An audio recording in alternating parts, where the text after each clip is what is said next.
लेकिन मैं सबसे पहले कक्का जी के पास चलता हूं। जुड़ गए शिव कुमार शर्मा कक्का, किसान नेता है, देश में सब जानते हैं उनको। कक्का जी, सबसे पहले मैं आपसे जानना चाहूंगा, बैठक से आप सीधे आ रहे हैं, विज्ञान भवन से आप सीधे आ रहे हैं, मैं आपसे ये जानना चाहूंगा, राकेश टिकैत ने कहा कुछ बात आगे बढ़ी है, क्या एमएसपी पर सरकार कुछ लिख कर देने के लिए तैयार है? क्या कुछ संशोधनों को बिल में लागू करके संसद से पास कराने के लिए सरकार राजी हो गई है? क्या संकेत मिले आपको सरकार से?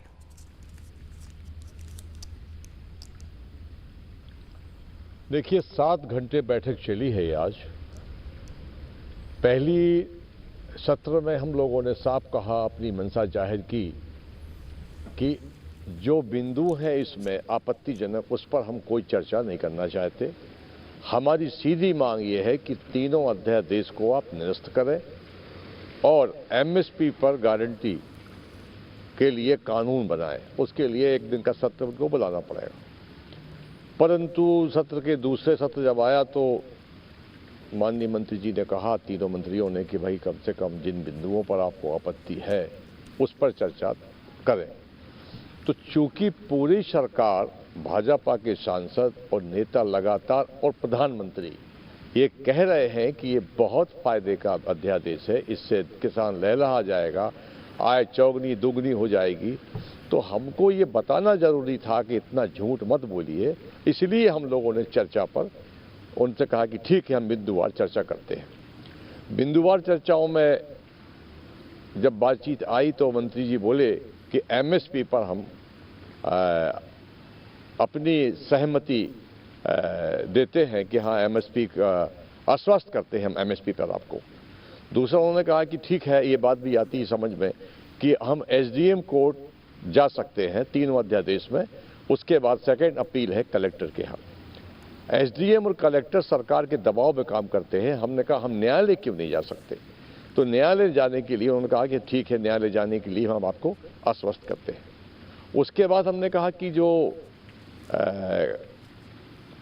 आपका ये जो व्यापारी है उसका लाइसेंस नहीं है, बगैर लाइसेंस के वो हमारा माल परचेज करेगा, केवल पैन नंबर जरूरी है, और वो भाग जाएगा तो उसको आप कहाँ पकड़ेंगे, हम कहाँ पकड़ेंगे उसको?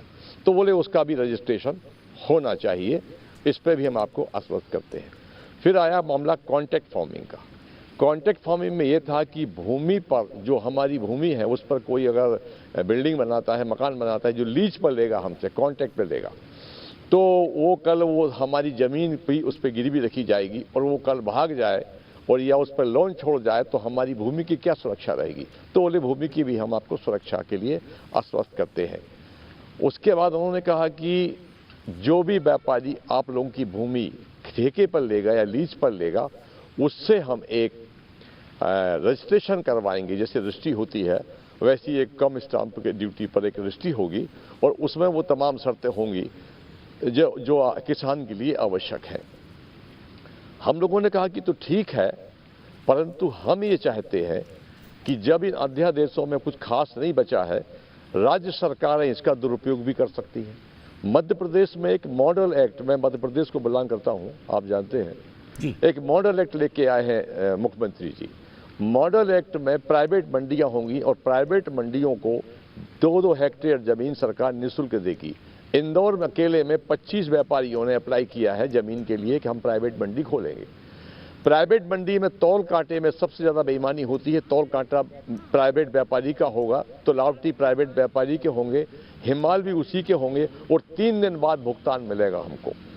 तो इसका हम विरोध करते हैं कि प्राइवेट मंडियां नहीं होना चाहिए, सरकारी मंडी में भी हम बेईमानी हो जाती है। तो ये तमाम चीज़ें हैं। इसलिए चूंकि अब इसमें कुछ बचा नहीं है तो हम अब इससे सहमत नहीं है। छोटी छोटी और भी बिंदु हैं। आप ये तीनों काले कानूनों को निरस्त करें और एमएसपी पर क्रय करने की गारंटी का कानून बनाएं, ये हमारी मांग है जी। मतलब 2 स्ट्रेट मांग कि पहली बात तीनों कानून निरस्त हो, दूसरी मांग एमएसपी के लिए कानून आए जो नए सिरे से आए। ये आपकी मतलब इस पर आप फर्म है और किसान भी यही चाहते हैं, जितने संगठन है एक मत थे सब?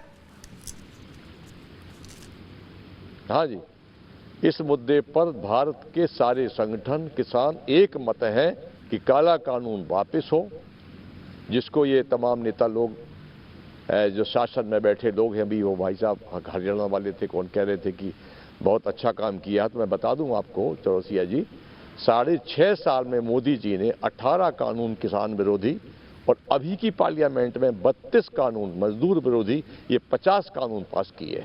उसकी हमारी लड़ाई होगी। लैंड बिल भी एक आया था, उसमें भी अनिवार्य, मोदी जी का कोई भी कानून हो हम न्यायालय नहीं जा सकते।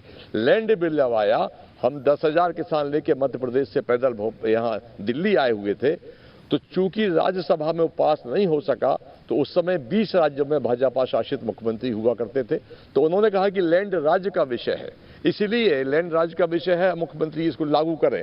तो 20 राज्यों में वो लैंड बिल लागू है, जिसमें किसान की जमीन को छीनकर उद्योगपतियों को देने का प्रावधान है।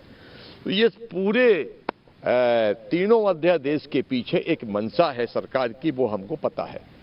वो ये मंशा ये है कि प्राइवेट मंडियां होंगी और व्यापारी को लाइसेंस लेना आवश्यक नहीं है।